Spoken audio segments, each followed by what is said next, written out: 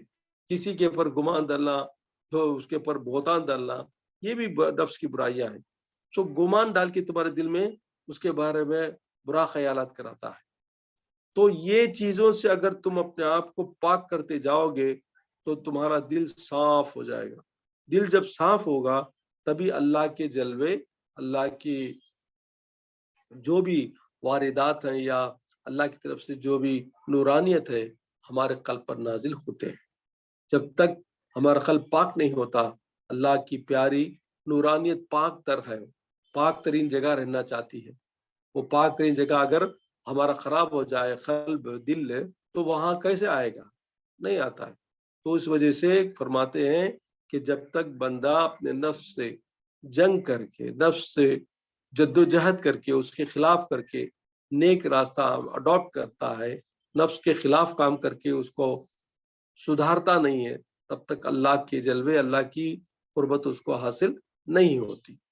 اس وجہ سے طریقت اس کو کہتے ہیں, نفس کے سدھار کو, اخلاق حسنہ پیدا کرنے کو, اللہ کی قربت حاصل کرنے کے طریقوں کو طریقت کہتے ہیں. شریعت حکم ربانی سنت نبوی ہے. جو حکم قرآن میں ہے, جو شریعت میں بتایا گیا, جو سنت میں بتایا گیا, اس پر چلنا پورا شریعت میں شامل ہے. اور جو اندرونی معاملہ ہے, قلب کی طہارت ہے, روح کی طہارت ہے, قربت الہی ہے, اس کو حاصل کرنے کے جو میتھڈز ہیں, جو طریقے ہیں, اس کو کہتے ہیں طریقت. اس وجہ سے طریقت کے بغیر شریعت کھوکھلا ہے, مطلب اوپر کا لباس ہے.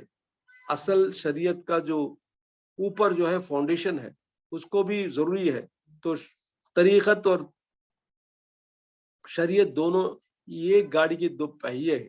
ایک گاڑی دونوں پہیوں سے جیسے چلتی ہے, اسی طرح انسان کی زندگی بھی طریقت اور شریعت کے بغیر دوڑ نہیں سکتی, زندگی مکمل نہیں ہو سکتی.